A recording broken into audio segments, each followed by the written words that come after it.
vamos a iniciar. Esta es la sesión número 201 de Diálogos al Café Marcos Escudero.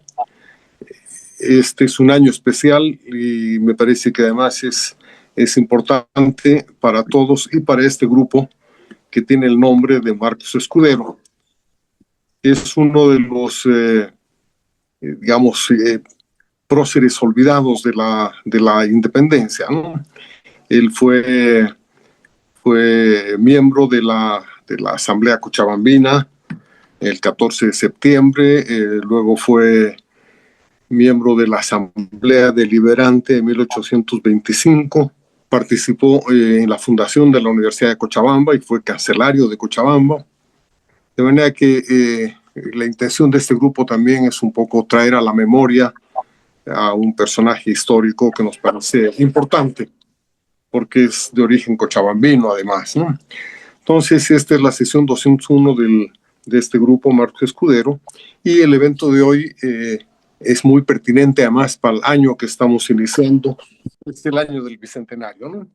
Es un evento, sin embargo, en temática absolutamente infrecuente, porque estamos acostumbrados a pensar el momento fundacional de Bolivia como un acto luminoso, marcado por el heroísmo y la superación de un pasado que queremos enterrar, que ha sido opresivo y asfixiante, y mejor si es que lo olvidamos, ¿no?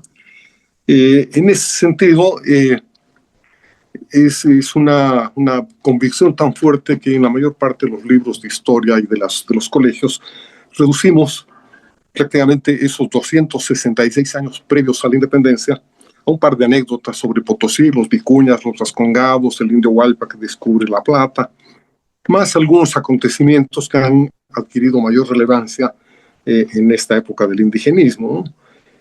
Pero que se los presenta siempre como antecedentes del momento glorioso de la independencia, como son las revueltas impositivas de Calatayud en Cochabamba o del mismo Tupac Amaru.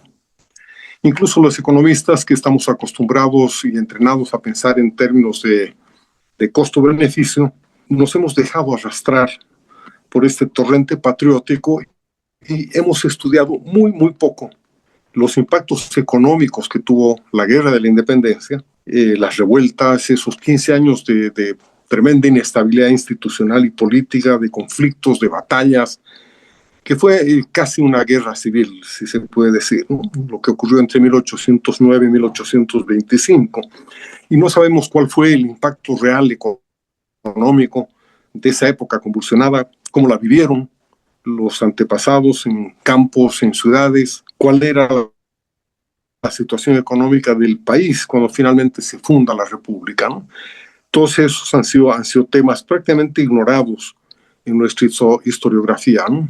Entre los pocos que no han ignorado esto están justamente los dos colegas que nos acompañan hoy día, José Alejandro Pérez Cajías y Napoleón Pacheco Torrico. Tampoco hemos estudiado, ¿no es cierto?, el significado, la importancia que tuvo la fundación misma de la República en términos económicos, ¿no? Sabemos que ganamos la libertad, ganamos la independencia, pero no tenemos una idea muy clara de qué significó la creación de nuevas fronteras, la posible ruptura de flujos comerciales, la pérdida de un acceso directo para nosotros, por lo menos, hacia los océanos, que antes, claro, se tenían por la ruta Lima, por la ruta Arica, por la ruta hacia Buenos Aires, etc., ¿no? Entonces, tampoco hemos estudiado mucho el costo de la independencia o el costo de la separación, si ustedes quieren. Y no sabemos en qué momento empieza a recuperarse el país de esos dos fuertes choques que hubieron, ¿no? El choque de las luchas independentistas y el choque de la secesión o de la separación de España.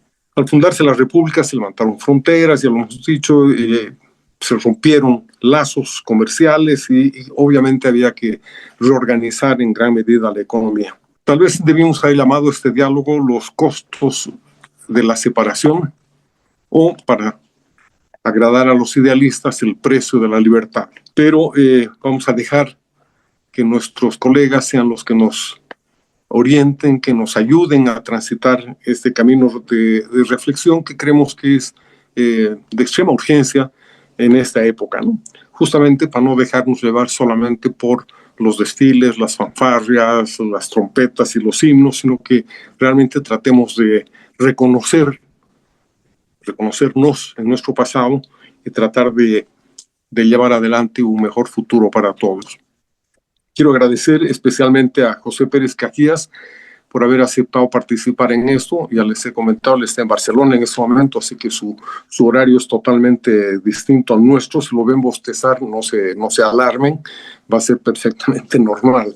Él ha obtenido el doctorado en Historia Económica en la Universidad de Barcelona y él fue coautor de una parte del libro que presentamos hace unas semanas de Historia de Bolivia. Si recordarán ustedes, estuvo María Luisa Sux con nosotros y él, José Alejandro, coescribió uno de los capítulos.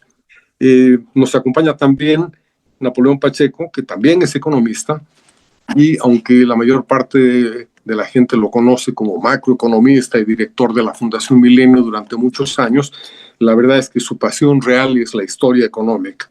Y entre sus libros está justamente uno sobre la crisis económica de 1825. Es decir, él estudió el contexto internacional en el cual nace la República. Y en este momento está además terminando de escribir su tesis doctoral para la Universidad Mayor de San Andrés. José Alejandro va a tener unos 15 a 20 minutos para su presentación, después Napoleón va a tener unos 10 a 15 de comentarios. Voy a recordarles cuando estén llegando a ese tiempo, para poder darles a todos los participantes en el Zoom también la oportunidad de poder participar con comentarios y preguntas, ¿no? Dicho esto, agradezco una vez más la presencia de ambos colegas y la presencia, por supuesto, de cada uno de ustedes en esta noche, y espero que todos salgan satisfechos con una reflexión que nos dé nuevas perspectivas sobre Bolivia.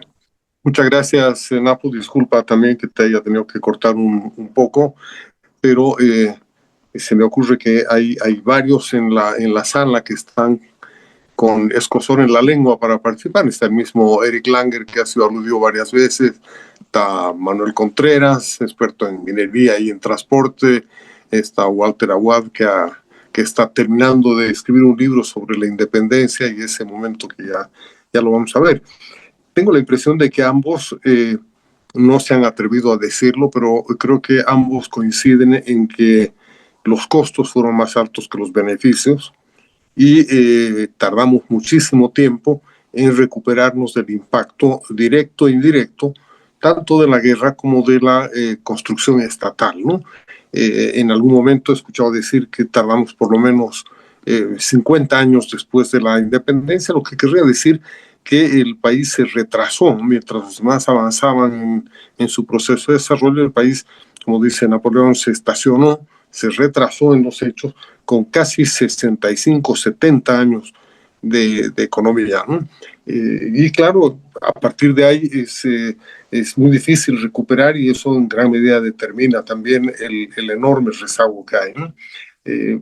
Yo leí hace poco el informe Pentland, que es una de las fuentes más importantes de análisis de la situación de la economía, y claro, él decía, como mencionan algunos, que Bolivia tenía todas las condiciones para ser un gran estado, etcétera, pero mencionaba algunas cifras que son pavorosas, ¿no? De 800 minas en funcionamiento en Potosí, él encontró que cuando él fue a visitar había 8 nada más funcionando, el 1% de la minería de la plata en Potosí, ¿no? Las otras minas costaban muchísimo recuperarlo, se habían inundado, no estaban en mantenimiento, eran muy precarias, no había tecnologías, etcétera. Entonces, la situación realmente era muy mala, y todo da a entender también que entramos a este proceso de una manera muy improvisada, ¿no? No sé si ustedes, esta es una pregunta en realidad, si ustedes conocen de algún debate que se hubiera dado antes de la independencia, antes incluso de 1809, sobre la pertinencia o no de la separación, ¿no? Es decir, si hubo alguna argumentación. Por supuesto, la libertad impositiva es uno de los temas recurrentes, pero No sé si en Bolivia se vio realmente con fuerza eso como un argumento para emprender un camino como el que han planteado los independentistas en 1809 a 1825. Y finalmente me queda una pregunta también. Creo que vamos a coincidir todos con la conclusión de Napoleón de que es un milagro que haya sobrevivido ese país, ¿no? Porque era realmente muy poco poblado, muy aislado, con un territorio inmensamente grande, y aunque la historiografía oficial nos muestra siempre el mapa del luto boliviano, ¿no es cierto? Que hemos perdido territorios con todos, en Chile, Perú, Argentina, Brasil, etcétera. En los hechos reales, es un milagro que hayamos quedado con 1 millón de kilómetros cuadrados cuando la sociedad se reducía, ¿no es cierto?, al triángulo de La Paz, Oruro y Chuquisaca, La Paz, Oruro y Potosí, digamos, que era una cosa pequeñísima en términos territoriales y de capacidad estatal. Yo quisiera, con estas pequeñas consideraciones, reflexiones, ofrecer la palabra a los colegas. Walter Guevara la ha levantado. Espero que los otros a los que hemos mencionado se animen para darle un poquito de picante a este diálogo. Adelante, Walter Guevara. No, no tengo un comentario, gracias Roberto. Tengo una pregunta comparativa. Al momento de la independencia, un país vecino, Chile, era sumamente reducido y atrasado. Solo a fines del siglo XIX, Chile creció tremendamente. ¿Cuáles fueron las diferencias, si alguien sabe, respecto al arranque económico de Chile a principios del siglo XIX? Esa es mi pregunta. Gracias. Gracias, Walter. Adelante. Voy a permitirme contestarle en alguna medida a Walter. Hay que tomar en cuenta que mientras mientras Perú y Bolivia, hasta la década de 1840, 50, estamos sumidos en esa lucha permanente, en esa lucha permanente entre caudillos que generaba inestabilidad política.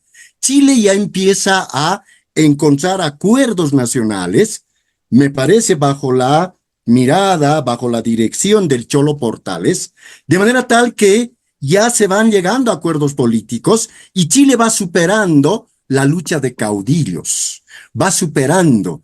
Es por eso que Chile tiene una mirada nacional y va a ver, obviamente, en la década de 1830, como peligro la formación de la Confederación Perú-Boliviana. Es decir, en Chile ya había una visión nacional, inclusive en la década de 1830, seguramente con problemas, etcétera. Y ese hecho determinó que puedan generarse acuerdos políticos, obviamente, lo que empezó a darle a Chile estabilidad política en general.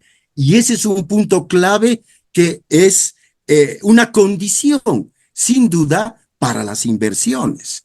Una condición, sin duda, para las inversiones. Esa es la diferencia entre Chile con nosotros y también con el Perú, sin duda. Perfecto.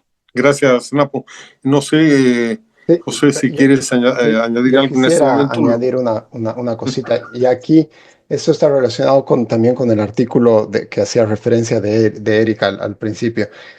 Chile, al igual que Bolivia, tuvo unos momentos de inestabilidad política en la década de 1810, 1820, y a mediados de la década de 1830 logra este acuerdo nacional. Pero claro, lo que nosotros, entonces, sin duda, una gran diferencia entre Chile y Perú, Chile, Bolivia y Perú, por ejemplo, es esa capacidad de los chilenos de ponerse de acuerdo con un régimen que puede centralizar más el poder político. Pero claro, la pregunta que nos tenemos que hacer es ¿por qué los chilenos consiguen hacer eso y por qué no los peruanos y por qué no los bolivianos? Y aquí hay dos elementos que creo que son importantes para entender los costos de la independencia. Uno son las trayectorias previas, las tendencias previas, que creo que eso es importante.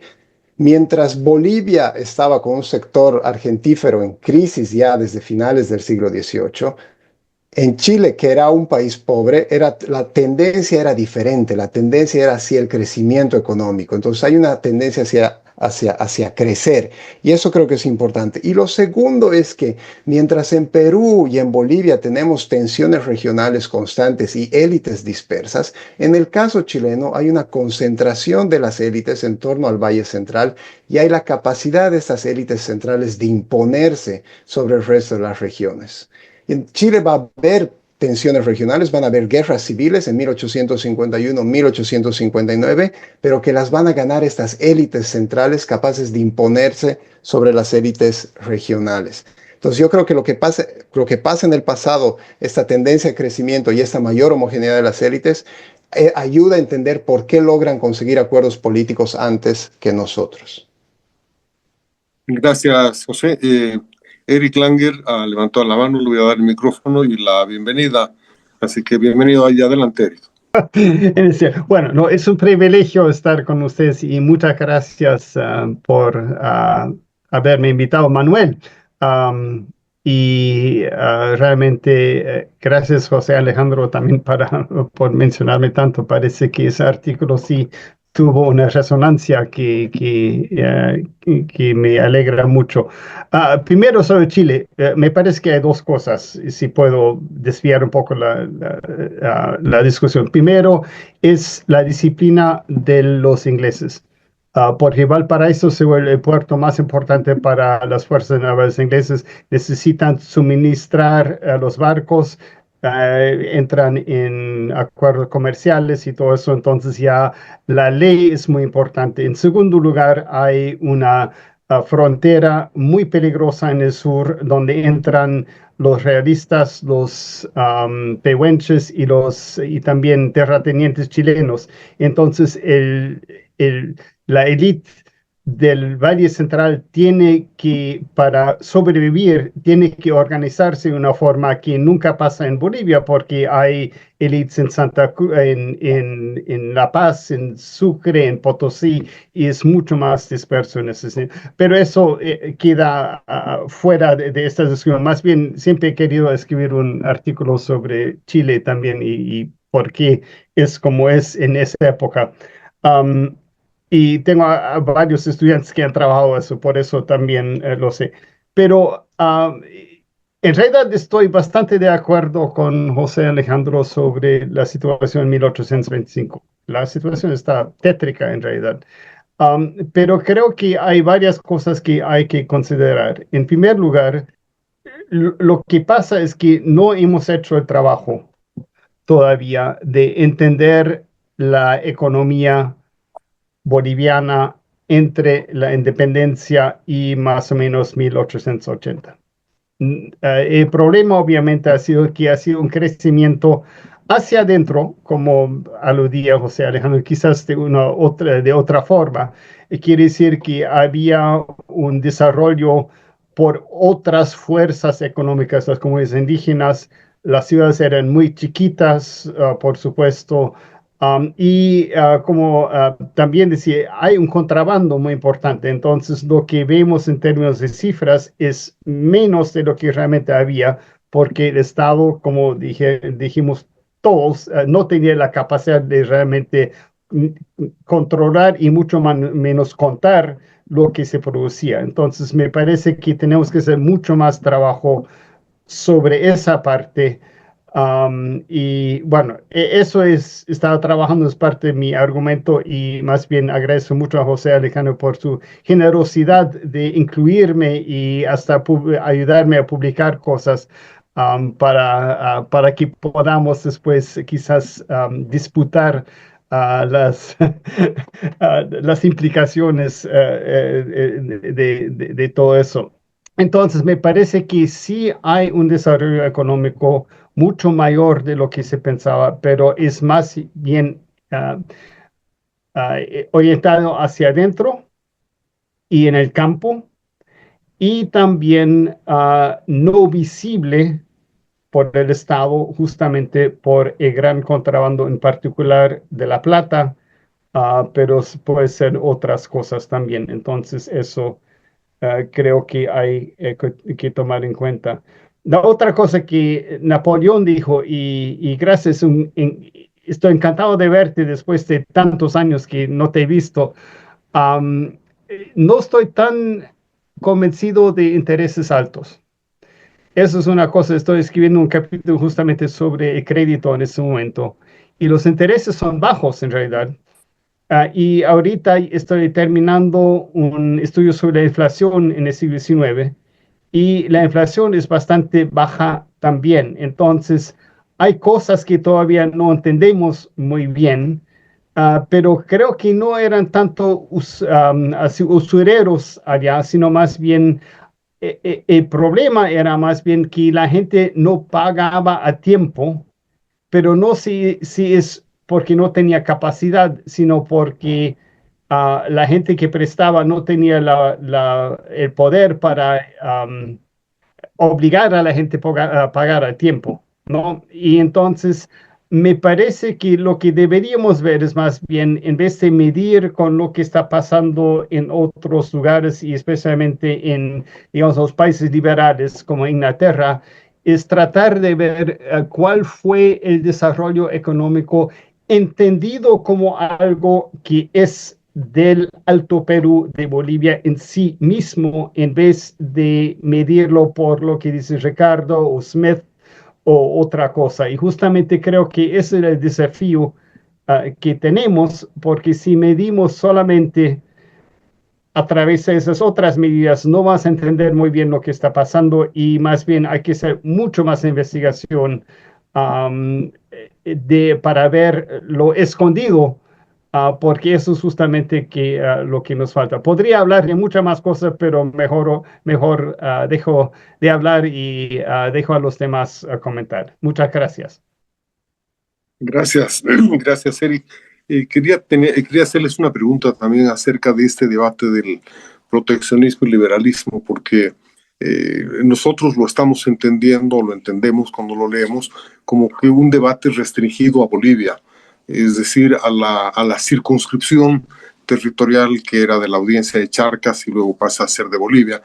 Pero tengo la impresión de que el gran debate que se dio entre españoles e ingleses sobre el tema era un debate entre el gran conglomerado hispano, que incluía gran parte de Europa, toda América y una buena parte de Norteamérica, que protegía, pero esa área, era un área inmensamente enorme, ¿no? Una inmensamente grande, que era la que permitió este incipiente desarrollo de obrajes, manufacturas, etcétera, en Bolivia, porque formaba parte de un mercado más grande, ¿no? Que era el mercado del Imperio Español, frente a la demanda liberal que venía de libre comercio desde Inglaterra especialmente, porque sentía que no podía entrar a ese mercado y estaba excluida por su desarrollo colonial, fue incipiente y muy limitado a unas colonias que eran en ese momento pobrísimas, ¿no?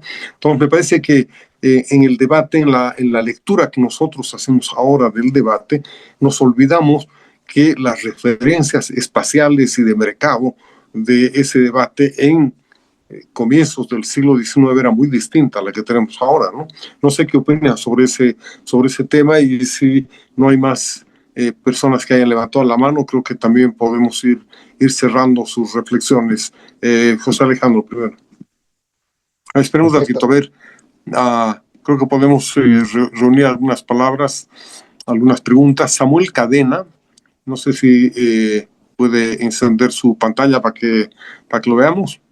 Sí, muy buenas noches. Más que todo quería comentar igualmente junto con ustedes de que es muy interesante el análisis que nos da sobre la economía que nos ha presentado los dos expertos, y lo que quisiera comentar es de que igualmente en una comparación sobre este debate que podría haber entre liberalismo y proteccionismo, era tratar de compararlo un poco con la situación que se tuvo con Estados Unidos en su momento de su independencia, ya que Estados Unidos tenía una lógica colonial no tan basada en ¿cómo se lo llamaría? En el modelo medieval que tenían de feudalismo, como se manejó durante mucho tiempo en la colonia española. Y eso creo que también es un momento previo, antes de lo que fue la independencia, muy importante para ver las razones por las que Bolivia y muchas de las excolonias hispanas se han visto sometidas en este atraso que se había vivido durante muchos años. No sé qué comentarios pueden tener al respecto, porque justamente me baso en un análisis pactado por Gustavo Fernández en uno de sus simposios. Gracias, Samuel. Ronald McLean también ha estado levantando la mano, aunque no la manito digital, pero sí la mano física en pantalla. Adelante, Ronnie. Gracias, Roberto. Primero, muchas gracias. Excelente la presentación y es un lujo poder tener a estos amigos explicándonos el origen de Bolivia y su economía. Lo que sí me llama la atención es cómo ese debate se ha extendido durante toda la vida de Bolivia. Yo me acuerdo de mis primeros debates con Gustavo Fernández fue cuando él defendía el pacto andino, ¿no es cierto?, el acuerdo de Cartagena. Yo que estaba en el sector minero me daba cuenta que no teníamos ninguna complementariedad. Hemos carecido siempre de un mercado interno fuerte, sólido, de una capacidad adquisitiva importante. Y miren ustedes cómo llegamos al día de hoy con un gobierno que quiera industrializar Bolivia, ¿no es cierto?, en unas condiciones absolutamente inexistentes para aquello. Y bueno, ese debate en Bolivia no ha servido para realmente elegir un modelo de desarrollo, digamos, correspondiente a nuestra realidad. Me llamó la atención precisamente esta coincidencia histórica. Gracias. Muchas gracias, Ronnie. Entonces, ahora sí, les doy la palabra a José Alejandro primero y Napoleón después. Adelante, José. Perfecto, muchísimas gracias. Dos cositas respecto al tema de proteccionismo. No es lo mismo hablar proteccionismo en el siglo XVIII que hablar proteccionismo en el siglo XIX, y esto es algo que tenemos que tomar en cuenta, porque en el siglo XIX sucede algo que es fundamental, que es la revolución de los transportes. Y con la industrialización, la revolución industrial, lo que va a generar va a ser la revolución de los transportes, una caída brutal en los costos de transporte. Entonces, con esta caída brutal en los costos de transporte, las necesidades de protección son muchísimo más grandes que en el siglo XVIII, cuando no se da esta caída en los costos de transporte. Entonces, esto es un elemento que es fundamental a tomar en cuenta. Y esto me lleva a complementar algo que había dicho Napoleón Pacheco antes, que si bien que es verdad que en la segunda mitad del siglo XIX recuperamos, pero para entender por qué nos recuperamos en el siglo XIX, también es importante tomar en cuenta que hay shocks internacionales que generan un impacto sobre la economía. La caída del precio del mercurio y el dinamismo que se da en las economías del sur, en Perú y en Chile, son elementos que ayudan a entender esto. Entonces, con esto que ayudan a entender la recuperación de la economía boliviana en la segunda mitad del siglo XIX, con esto lo que quiero decir es que Bolivia, cuando se hace independiente de España, y eso tiene unos costos, pero se hace independiente en un contexto que el mundo está cambiando mucho. Y eso es algo que tenemos que tener en cuenta, porque si no, no vamos a podernos dar, si no vamos a encontrar culpables donde no los hay. Hay un contexto internacional que no podemos ignorar. Y quiero terminar esto con un temita respecto al proteccionismo. Muchas veces se ha asumido que los gobiernos latinoamericanos eran aperturistas y que regalaban y que los costos de entrada de los productos eran bajos. Hay mucha investigación desde los 90 que muestra que esto no ha sido así. Y en el caso boliviano yo he trabajado al respecto en un paper donde demuestro que lejos de ser aperturista había aranceles elevados. Pero estos aranceles elevados no eran suficientes para competir frente a los productos extranjeros. ¿Por qué? Porque básicamente nuestra producción local no era lo suficientemente productiva. ¿Ok? Entonces, cuando hablamos de protección, también tenemos que tratar de entender cuáles son las capacidades y la productividad de nuestros productos. Y lo dejo aquí. Gracias. Claro, habría que pensar si esos aranceles eran elevados para recaudar o para proteger una industria, ¿no? Ese es un tema distinto. Y el otro tema que quería que añadas en tu reflexión, Napoleón, ahora que ya vamos a terminar esto, es la idea de quién nos separamos cuando nos separamos. Es decir, en qué medida nos separamos de España solamente o también nos separamos de nuestros vecinos. Y claro, eso ha dificultado muchísimo que después volvamos a unirnos con todos los proyectos de integración que han fracasado sucesivamente a un costo político y económico altísimo, ¿no? Adelante, Napoleón. Ya, sí, a ver, la independencia indudablemente nos separa definitivamente de España, pero más que nada de los vecinos que teníamos, ¿no? Chile, Argentina, Perú, etcétera.